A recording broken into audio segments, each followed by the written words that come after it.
Everyone, once again, welcome back to my channel, Rudy's The Legal World, and today we are doing the part 2 of chapter which is reporting, and yes, we are covering the module, so let's get started. Firstly, it says that let's understand importance of financial reporting. कि financial reporting जो हम कर रहे हैं reporting वाले chapter में उसका importance क्या है, करना ज़रूरी क्यों है. So firstly, it cannot be overemphasized because it is required by each and every stakeholder for multiple reasons and purposes. ठीक है, ये तो नॉर्मल लाइन थी. अब बोल रहा है कि इसका इंपॉर्टेंस क्या है, वो 7 लाइन में 7 पॉइंटर्स में दिया है. That it helps an organization to comply with various statutes and regulatory requirement. Various statutes and regulatory requirement में जो बताया होता है, जो लिखा होता है, वो फाइनेंशियल रिपोर्ट हेल्प करता है ऑर्गेनाइजेशन को करने के लिए. सेकंड है कि स्टैट्यूटरी ऑडिट को फैसिलिटेट करता है. थर्ड है कि फाइनेंशियल रिपोर्ट के थ्रू आप फाइनेंशियल प्लानिंग कर सकते हो, एनालिसिस कर रहे हो, बेंचमार्किंग कर सकते हो, डिसीजन मेकिंग कर सकते हो. फिर है हेल्प करता है organisation to raise capital currency में या फिर नॉन करेंसी में या डोमेस्टिक करेंसी या फॉरेन करेंसी. फिर है public in large can analyse the performance of the organisation on the basis of what financial reporting. And then it says that कि for the purpose of bidding, labour contract, government supply दे सकते हैं. आपको financial reporting की तो जरूरत है, financial report के बेसिस पे तो आप बिड कर पाओगे. Also facilitate an introspection of the organization, जो बेसिकली क्या होता है, जो स्टॉक्स होते हैं आपकी कंपनी के which would have been missed in absence of any financial system, अगर नहीं होगा तो ये फैसिलिटेट करता है कि एसेट्स बराबर है. So now we are talking about limitations of financial reporting. की फाइनेंशियल रिपोर्टिंग का लिमिटेशंस क्या होता है basically. So firstly it says that कि कॉर्पोरेट रिपोर्टिंग जो है, कॉर्पोरेट रिपोर्टिंग जो is an essential means by which companies communicate with investors as a part of their accountability and stewardship obligations. Because financial reporting के through ही company बात करती है ना, data के थ्रू ही बात कर सकते हैं. मुंह जबान तो बात होगी नहीं, डेटा के थ्रू बोल सकते हैं कि ये प्रूफ कर सकते हैं फैक्ट्स को. The current financial reporting model was developed in the year 1930 for an industrial world. In general, the model provides a backward-looking review of performance and does not provide enough relevant information for decision making today. So basically जो financial system है अपना, वो 1930 में developed हुआ था और ये backward view देती है, ना कि रेयर व्यू मिरर देती है. So let's understand one thing, decision making में इसलिए प्रॉब्लम होता है. So the financial reporting model is like looking in the rear view mirror where in fact the road ahead is very turbulent and there are huge impacts on the company both societal and environmental. So firstly ये back review जो है दे रही है अपने को, और आज के हिसाब से डिसीजन मेकिंग लेने में प्रॉब्लम हो रहा है. Now it is not necessary the volume of information but the lack of comprehensive story which is where improvement in corporate reporting are needed. Investors expect information. तो basically investors क्या information expect करते हैं reporting के through? कि business model and strategy बता दो, intangible factors and sustainability बता दो. जहाँ पे भी सस्टेनेबिलिटी आएगा वहाँ पे ESG चिपका के आ जाने का, इकोनॉमिक, एनवायरमेंटल, सोशल, ये वाला commitments. Impacts and performance that affect a company value today and is its ability to create value in the future. Then key aspect of corporate governance, internal control बता दो, human right and diversity practices and policies बता दो, key financial ratios बता दो. So these are the things that investors expect, but as such इसमें कुछ देखा जाए limitations of financial reporting में तो as such कुछ दिया नहीं है. सिर्फ इतना दिया कि जो फाइनेंशियल मॉडल था वो 1930 में बना है, जिसकी वजह से अपने को डिसीजन मेकिंग लेने में आज प्रॉब्लम होती है, और ये सब कंपनी अपने से ये सारी चीज़ें इन्वेस्टर्स एक्सपेक्ट करते हैं. इतना ही दिया. तो बेसिकली अभी तक हमने पढ़ा था फाइनेंशियल रिपोर्टिंग के बारे में. Now we would understand what exactly the non financial reporting is. तो सबसे पहले नॉन फाइनेंशियल रिपोर्टिंग के बारे में बोल रहा है that it contains the information relating to companies performance during the previous year, future projections, award achievements and penalty imposed. ये बेसिकली नॉन फाइनेंशियल रिपोर्टिंग के बारे में बता रहे, मतलब परफॉर्मेंस के बारे में बताएगा कहीं ना कहीं. तो बोला कि non financial reporting is the practice of measuring, disclosing and being accountable to internal and external stakeholder for organizations performance towards the goal of sustainable inclusive development.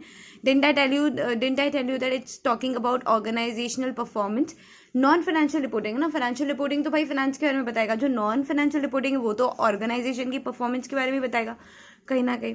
फिर बोला due to the negative externalities of economic development the practice of non financial reporting started largely in response to pressure from non governmental organizations and civic society which claimed that many firms lacked social and environmental responsibility.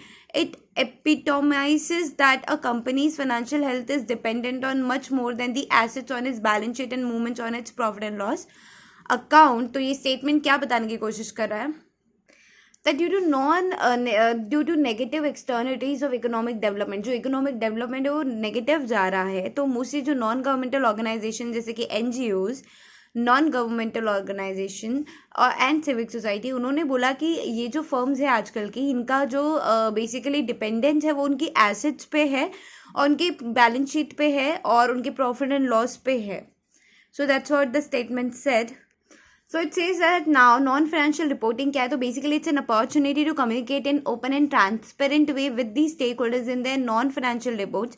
Firm volunteer and overview of their, मतलब कि उन्होंने जो काम किया उसके through उनके environmental and social impact क्या है प्रीवियस ईयर में, वो एक बताने का तरीका है. So that's non financial reporting में क्या क्या आता है. बोर्ड रिपोर्ट आ गया, इंक्लूड्स है, यही नहीं है और भी हो सकते हैं. CSR हो गया एंड कॉर्पोरेट सस्टेनेबिलिटी रिपोर्टिंग हो गया. सो इफ एग्जाम में नॉन फाइनेंशियल रिपोर्टिंग लिखने के लिए आ रहा है तो इसमें से कोई भी एक लाइन चिपका दो, ठीक है. इंक्लूड्स में ये तीनों डाल दो. And let's understand now what board report is, then we would understand CSR and CSR2. So understand about board report. Board report में क्या बोलने की कोशिश हो रही है, that the board report provides the stakeholders with both financial and non financial information. भाई साहब की जो कंपनी बोर्ड रिपोर्ट बना रही है उसमें फाइनेंशियल नॉन फाइनेंशियल दोनों इन्फॉर्मेशन होने वाले हैं, including the performance and prospects of the company, relevant changes in the, कि मतलब अब इसमें कौन कौन से होंगे तो वही बताए कि भाई परफॉर्मेंस बता दो कंपनी की, चेंजेस क्या है मैनेजमेंट में, कौन सा डायरेक्टर निकला है, कौन सा रोटेशन पे है, क्या सिस्टम है, चेंजेस इन मैनेजमेंट बता दो, कैपिटल स्ट्रक्चर में कोई चेंजेस है वो बता दो, recommendation as to the distribution of profit, future and ongoing program of expansion कुछ है, मॉडर्नाइजेशन डाइवर्सिफिकेशन कुछ है, कैपिटलाइजेशन ऑफ रिजर्व है या FPO आप करने वाले हो या कोई और रेलेवेंट इन्फॉर्मेशन है तो वो आप बोर्ड रिपोर्ट में बता दो. फिर बोल रहा है कि कंपनीज एक्ट जो है मैंडेट करती है कि कुछ डिस्क्लोजर्स के आपको बोर्ड रिपोर्ट में बताने पड़ेंगे. सिमिलरली लिस्टेड कंपनी को सेबी लोडर जो है वो भी मैंडेट करती है अबाउट सर्टेन डिस्क्लोजर्स. फिर बोला है कि एडिशनल डिस्क्लोजर्स किसको देना पड़ेगा, तो a company who securities are listed on an overseas stock exchange, की USA की स्टॉक एक्सचेंज में आपकी कंपनी जो है बेटा, आपकी कंपनी के शेयर्स लिस्टेड हैं तो आपको रिक्वायर है, तो then you are required to comply with additional requirement. See these two paragraph are talking about additional requirement, additional disclosure की किसको किसको जरूरत है. तो आपका अगर ओवरसीज स्टॉक एक्सचेंज में आपकी सिक्योरिटीज लिस्टेड है कंपनी के तो उनको एडिशनल डिस्क्लोजर देने की जरूरत है. फिर बोला है further a company which is regulated under other laws में अगर आप रेगुलेट करते हो, सेक्टरल लॉज में रेगुलेटेड हो तो भी आपको एडिशनल डिस्क्लोजर देने की जरूरत है बोर्ड रिपोर्ट में. देन इट सेज दैट कि board report should be based on की बोर्ड रिपोर्ट जो आप बना रहे हो वो कंपनी को स्टैंड अलोन फाइनेंशियल स्टेटमेंट के हिसाब से बनाओ, कंसोलिडेटेड फाइनेंशियल स्टेटमेंट के हिसाब से मत बनाओ for the relevant financial year for which such financial statement is prepared. फिर बोला है the board report should avoid, मतलब कि इन्फॉर्मेशन को रिपीट मत करो. अगर कोई एक इन्फॉर्मेशन बोर्ड रिपोर्ट में कहीं दिए तो दूसरी जगह पे उसका रेफरेंस दे दो. बार बार वही चीज़ें रिपीट करने की ज़रूरत है क्या, तो नहीं है. Then it says that a board report should typically include following information, following heads, की बोर्ड रिपोर्ट में कौन कौन से हेड्स होते हैं. तो बोला है दैट यहाँ पे आ जाओ, कंपनी का specific information, general information, capital and debt and structure. Basically मैंने इसमें सिमिलैरिटीज के लिए, ताकि आपको थोड़ा इजी जाए, कुछ पॉइंटर्स को किसी चीज़ से हाईलाइट किया है. I just hope it goes easy with you, but let's understand this कि कंपनी की स्पेसिफिक इन्फॉर्मेशन की बोर्ड रिपोर्ट में क्या होगा. आई यू अंडरस्टैंडिंग कि कंपनी बोर्ड रिपोर्ट बना रही है किसके लिए, शेयर होल्डर्स के लिए, तो किसका इन्फॉर्मेशन देगी, कंपनी का ही इन्फॉर्मेशन देगी ना. General information, specific information, capital या फिर डेट स्ट्रक्चर से कुछ रिलेटेड है वो बताएगी.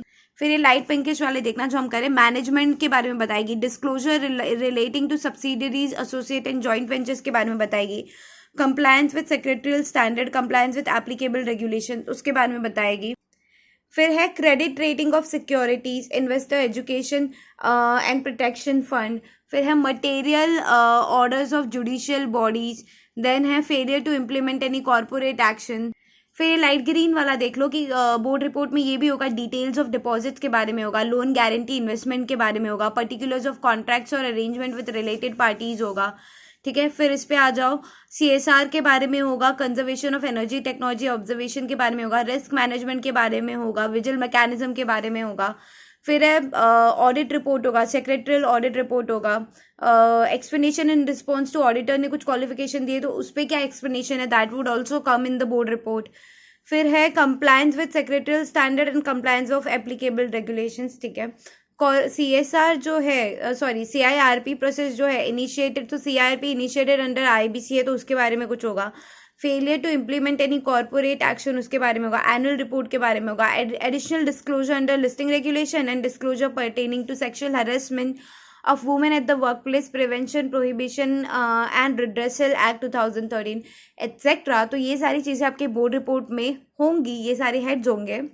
तो इसको लर्न कैसे करना है? इसको लर्न ऐसे करना है कि आप CS बनने वाले हो, आप समझो कि आप CS बन चुके हो, बनने वाले नहीं हो। अब आप CS बन चुके हो, आपके डायरेक्टर ने आपको बोला बेटा बोर्ड रिपोर्ट बना के ला। तो डायरेक्टर ने बोला एक काम कर, बोर्ड रिपोर्ट तो बात की बात है, पहले तो मेरे को हेडिंग्स दे दे, क्या क्या इन्फॉर्मेशन देना, अकॉर्डिंगली मैं इन्फॉर्मेशन जो है वो जमा करूंगा। तो आपने बोला ठीक है, इसमें 3 चीज़ें, तो पहले कंपनी के बारे में जो है कि स्पेसिफिक इन्फॉर्मेशन देनी है, जनरल इन्फॉर्मेशन देनी है, कंपनी का debt and equity structure, capital structure के बारे में बताना है, मैनेजमेंट के बारे में बताना है कंपनी के, और डिस्क्लोजर देना है relating to subsidiary, associates and joint ventures. तो बेसिकली ये मैंने क्या बताया, ये मैंने कंपनी के बारे में बताया कि कंपनी में सब्सिडरीज, एसोसिएट या जॉइंट वेंचर्स के बारे में बताया, मैनेजमेंट के बारे में बताया, ठीक है। फिर यहाँ पर मैंने बताया कंपनी का specific information, general information, capital and debt structure, fair enough. फिर मैंने क्रेडिट रेटिंग ऑफ सिक्योरिटीज के बारे में बताया, इन्वेस्टर्स एजुकेशन। अच्छा, ये सारी जो पॉइंट्स है ना ये अलग अलग है, इसलिए पिंक से क्या है, तो credit rating of securities, IPF के बारे में बताया। फिर है material order of judicial bodies कुछ है, तो failure to implement any corporate action. फिर मैंने बोला कि सर मैं बोर्ड रिपोर्ट में डिपॉजिट्स के बारे में लिखूंगी, लोन गारंटी सिक्योरिटीज के बारे में लिखूंगी, और ऑडिट रिपोर्ट के बारे में लिखूंगी, पर्टिकुलर कॉन्ट्रैक्ट और एंजॉय रिलेटेड पार्टी के साथ कुछ रहेगा वो लिख दूंगी, CSR के बारे में लिखूंगी, एनर्जी टेक्नोलॉजी एब्जॉर्प्शन के बारे में लिखूंगी, रिस्क मैनेजमेंट के बारे में लिखूंगी, विजिल मैकेनिज्म के बारे में लिखूंगी, audit report, secretarial audit report and explanation in response to audit qualification आ जाएगा, ठीक है। कंप्लायंस विद सेक्रेटरियल स्टैंडर्ड्स हो रहा है नहीं, कंप्लायंस विद एप्लीकेबल रेगुलेशंस हो रहा है नहीं, CIRP इनिशिएटेड अंडर IBC तो वो बताना है, एनुअल रिटर्न के बारे में बता दो, एडिशनल डिस्क्लोजर दे दो लिस्टिंग रिक्वायरमेंट के हिसाब से, disclosure pertaining to sexual harassment of women at the workplace, वैसा कुछ है तो वो बता दो। तो अगर यहाँ पे मैं इसको समअप करूँ कि मुझे क्या क्या चीज़ें याद है, तो मुझे शॉर्टकट में अगर लिखना है तो मुझे डिपॉजिट्स याद है, मुझे विजिल मैकेनिज्म याद है, मुझे ऑडिटर का रिपोर्ट याद है, ठीक है, मुझे सेक्रेटरियल ऑडिट रिपोर्ट याद है,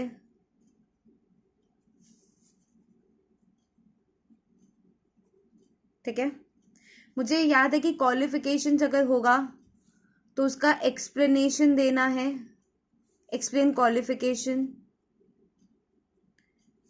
of in audit report,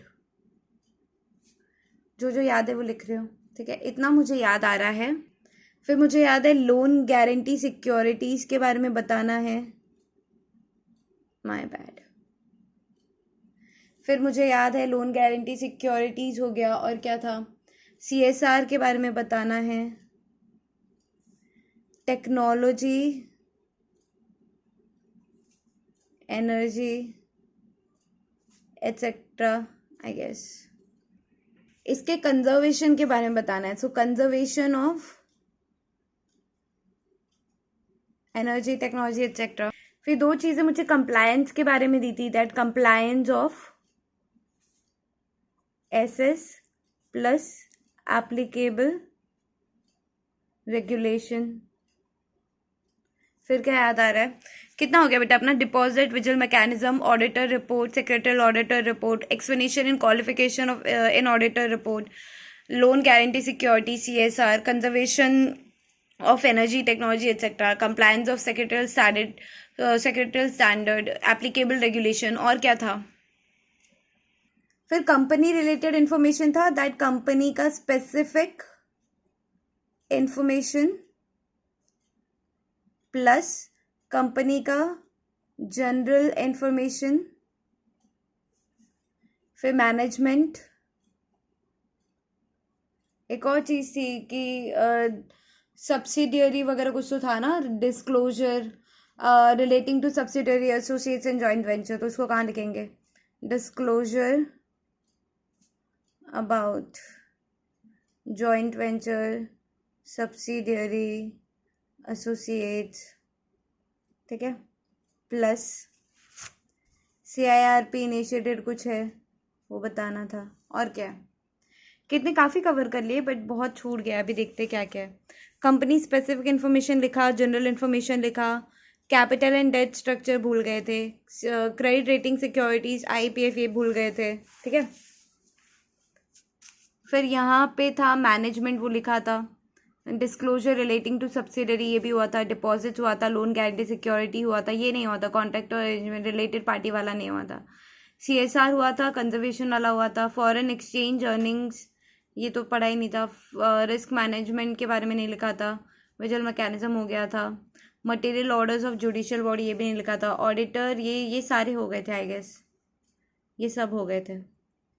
failure to implement any corporate action ये नहीं हुआ था, एनुअल रिपोर्ट नहीं हुआ था, एडिशनल डिस्क्लोजर्स ये जो है 2 चीज़ें नहीं हुई थी। तो अभी जो हमने पढ़ा हम वापस से एक बार देख लेते, फिर हम याद करेंगे कि कौन सी चीज़ें भूल गए थे हम। कंपनी का specific information, general information, capital and debt structure, credit rating of securities, IPF, ठीक है। फिर था management, disclosure relating to subsidiary associates and joint venture, deposits, particulars of loan guarantee investment, particulars of contract or arrangement with related party, CSR, conservation of energy technology absorption, foreign exchange earnings, risk management, visual mechanism, auditors report, secretarial auditors, material orders of judicial body, फिर यही है ना CRP, failure to implement any corporate action, annual return and additional disclosure about sexual harassment and listing regulations. तो let's understand once again हमने क्या क्या लिखा है। डिपॉजिट्स लिखा है, विजुअल मैकेनिज्म लिखा है, ऑडिटर्स का रिपोर्ट लिखा है, सेक्रेटरी ऑडिटर्स रिपोर्ट लिखा है, क्वालिफिकेशन कुछ रहेगा ऑडिट रिपोर्ट में वो लिखा है, loan guarantee security, CSR, conservation of energy technology etcetera, compliance of secretary standard applicable regulation, company का specific information, general information, management, disclosure about joint venture subsidiary associates, फिर CRP के बारे में लिखा है, annual report, additional disclosure under LODR, disclosure pertaining to sexual harassment at work place of women, contract with RPT, forex earning. क्या बचा है basically, इन चारों में से कुछ बचा है बेटा? क्रेडिट रेटिंग अभी भी नहीं लिख रहे हैं, IPF अभी भी नहीं लिख रहे हैं, and capital and debt structure अभी भी नहीं लिखा है। तो यहाँ पर आ जाओ, क्रेडिट रेटिंग, फिर क्या था, IPF था, कैपिटल एंड डेट स्ट्रक्चर, और क्या बाकी है? मैनेजमेंट हो गया, सब्सिडरी वाला हो गया, डिपॉजिट्स हो गया, लोन गारंटी सिक्योरिटीज़ हो गया, ये हो गया, CSR हो गया, फॉरेक्स हो गया, रिस्क मैनेजमेंट हो गया, विजुअल मैकेनिज्म हो गया, जुडिशियल का ऑर्डर वगैरह हुआ है, नहीं हुआ है किस, ठीक है, ऑर्डर ऑफ जुडिशियल बॉडीज़ नहीं हुआ है, बाकी सब आई गेस हो गया है, हो जाना तो चाहिए। Failure to implement any corporate action ये नहीं हुआ है, तो ये तो पिंक वाला ये मैं मार्क कर लेती हूँ यहाँ पर ही, बड़े काफ़ी। तो इतनी सारी चीज़ें जो हमको याद रखनी है बोर्ड रिपोर्ट में आने वाली है। आई होप अंडरस्टूड है आपके द्वारा। So now we gonna understand about CSR report. तो CSR रिपोर्ट के बारे में क्या बोला है, that section 134(3)(o) of the companies act 2013 provides that there shall be attached to statement laid before a company in general meeting a report by its board of directors which shall include the details about the policy developed and implemented by the company on CSR initiative taken during the year, and annexure 1 जो है वो basically 2020 के पहले का है कि report कैसे बनानी है, 2020 के बाद वाला कैसा है वो नेक्स्ट पेज है, वो हम पूरा देखने वाले हैं बिकॉज मॉड्यूल में दिया हुआ है, and ICICI never fails to surprise you. So basically this would I would cover in the next video. Till then, stay tuned.